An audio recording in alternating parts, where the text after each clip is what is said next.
Hello and everyone, आप सभी का स्वागत है हमारे यूट्यूब चैनल डिजिटल लर्निंग पाठशाला में।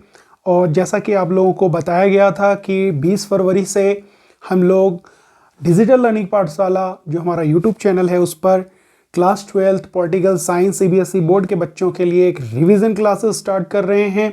तो आज हम पहली क्लास लेकर उपस्थित हुए हैं आप सभी के लिए, सभी स्टूडेंट्स के लिए जो भी 20 मार्च 2023 को आपके सीबीएसई बोर्ड की पॉलिटिकल साइंस की एग्जाम्स में अपीयर हो रहे हैं।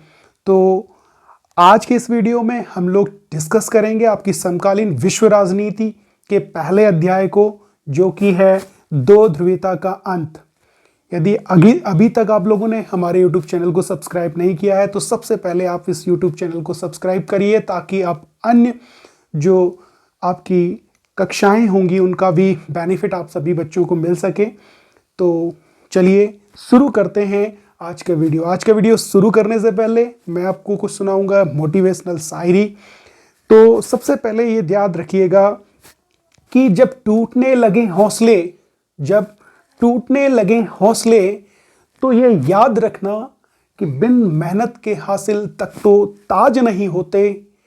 अंधेरों में भी ढूंढ लेते हैं मंजिल अपनी, जुगनू कभी रोशनी के मोहताज नहीं होते।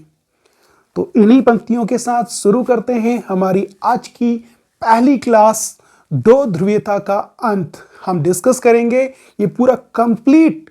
मैंने आपको पहले भी बताया था कि इसमें पूरी कंप्लीट इंफॉर्मेशन आपको दी जाएगी। दो ध्रुवीयता के अंत में आपने सबसे पहले तो क्या क्या चीजें डिस्कस करनी है, हम क्या क्या किन किन बिंदुओं को डिस्कस करेंगे। तो इसमें सबसे पहले हम पढ़ेंगे सोवियत संघ के विघटन के बारे में। That is a very important for all of you in board examination context.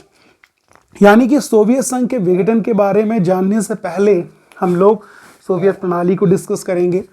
Soviet संघ कैसे बना उसके बारे में बात करेंगे। सोवियत प्रणाली की जो विशेषताएं थी वो क्या थी, क्या उसके कारण थे, कैसे सोवियत संघ का विघटन हुआ। आफ्टर दैट वी डिस्कस कि एक ध्रुवी विश्व, यानी कि किस तरीके से पूरी दुनिया जो कि दो ध्रुवों में थी, दो ध्रुवों में बटी हुई थी, वो कैसे एक ध्रुवी विश्व व्यवस्था की ओर आगे बढ़ चली। उसके बाद हम मध्य पूर्व संकट के बारे में, अफगानिस्तान के बारे में डिस्कस करेंगे। और उसके साथ साथ हम गल्फ वॉर यानी कि जो खाड़ी युद्ध थे उसको डिस्कस करेंगे। That is a very important for your board examination context. उसके बाद हम लोग लोकतांत्रिक राजनीति के बारे में बात करेंगे। लोकतांत्रिक जो स्वतंत्र राज्यों के राष्ट्रमंडल थे, यानी कि सबसे पहले लोकतांत्रिक राजनीति, लोकतंत्रीकरण, और किस तरीके से हमने देखा कि जो मिडल ईस्ट था वहाँ पे जो लोकतंत्र था उसके लिए किस तरीके से पॉलिटिकल मूवमेंट्स हुए। फिर उसके बाद स्वतंत्र राज्यों के राष्ट्रमंडल CIS के बारे में हम लोग बात करेंगे, कैसे वो बना। फिर उसके बाद बहुत इंपॉर्टेंट टॉपिक है आपके लिए 21वीं सदी में अरब क्रांति यानी कि अरब स्प्रिंग के बारे में। That is a very important for all of you. तो बने रहें हमारे इस यूट्यूब चैनल पे, और अभी तक अगर आपने सब्सक्राइब नहीं तो इसको सब्सक्राइब कर लें। चलिए, सोवियत संघ के विघटन को पढ़ने से पहले हम लोग बात करते हैं सोवियत प्रणाली के बारे में, या हम ये समझने की कोशिश करते हैं कि कैसे सोवियत संघ अस्तित्व में आया। देखिए, सोवियत संघ जो पहले रूस था दरअसल, यानी कि पहले रूस जो था यहाँ पे जारशाही थी रूस में।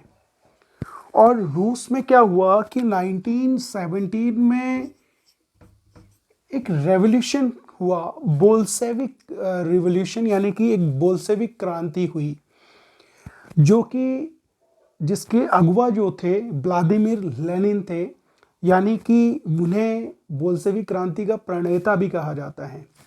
तो दरअसल हुआ क्या, जब यहाँ पे जो जारशाही थी उसका जो शासन का तरीका था वो स्वेच्छाचारी शासन था। यानी कि यहाँ पर जो शासन था वो किस तरीके का था, स्वेच्छाचारी शासन का मतलब होता है कि जहाँ पे सिर्फ एक व्यक्ति की मनमानी चलती है, और उस वजह से पूरा का पूरा जो प्रशासन था वो भ्रष्टाचार में लिप्त हो गया, और यानी कि जो एडमिनिस्ट्रेशन था वो करप्ट हो गया।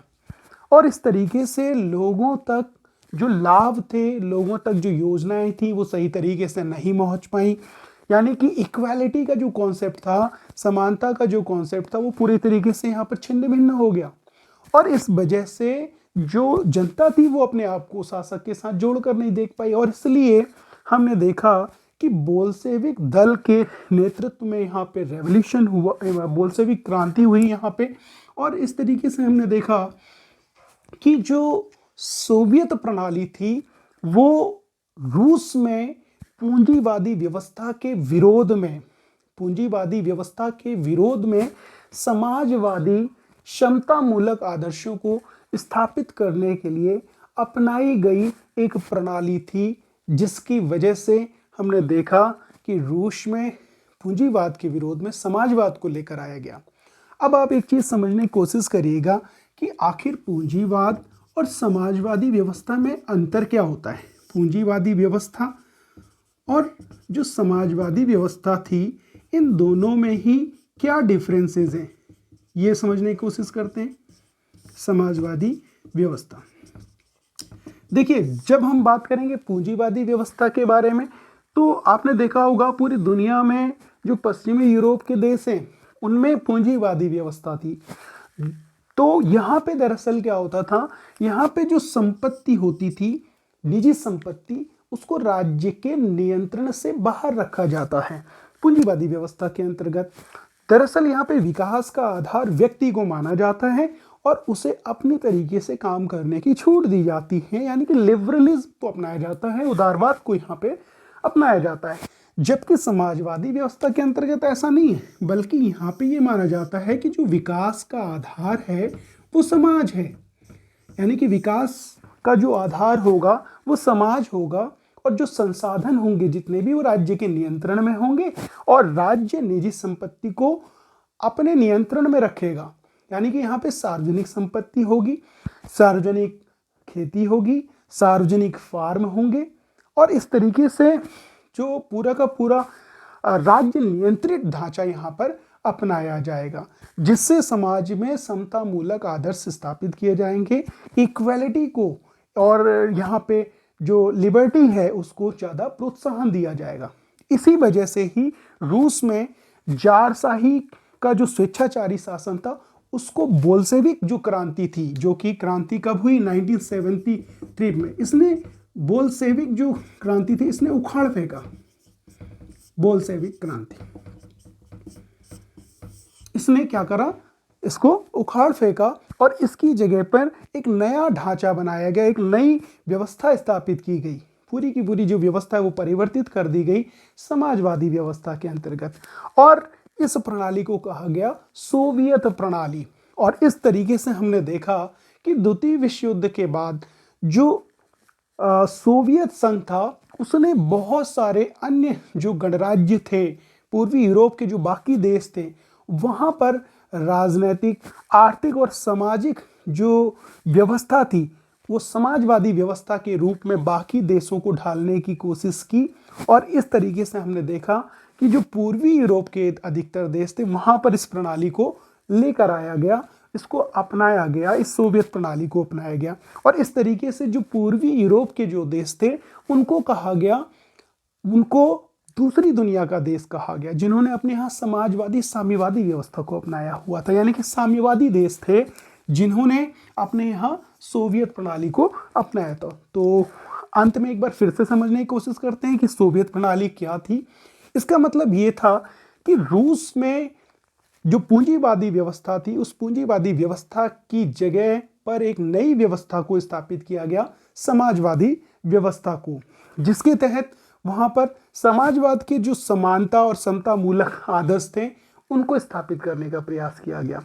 तो रूस में हुई उस बोल्शेविक क्रांति के फलस्वरूप पूंजीवाद के विरोध में अपनाई गई समाजवादी साम्यवादी व्यवस्था के आधार पर बने नई शासन व्यवस्था को ही सोवियत प्रणाली का रूप दिया गया। और इस तरीके से हमने देखा कि 1917 के बाद, यानी कि जब 1917 में बोल्शेविक क्रांति हुई थी, उसके पश्चात जो सोवियत संघ है वो अस्तित्व में आया। सोवियत संघ कब अस्तित्व में आया ये ध्यान रखिएगा, यानी कि सोवियत संघ अस्तित्व में आया आपका 1917 में। 1917 में जो बोल्शेविक रिवॉल्यूशन हुआ था, क्रांति हुई थी, उसके पश्चात हमने देखा कि जो सोवियत संघ है, जिसे हम यूएसएसआर भी कहते हैं, इसे हम यूएसएसआर भी कहते हैं, सोवियत यूनियन सोशलिस्ट रिपब्लिक। इस तरीके से ये अस्तित्व में आया।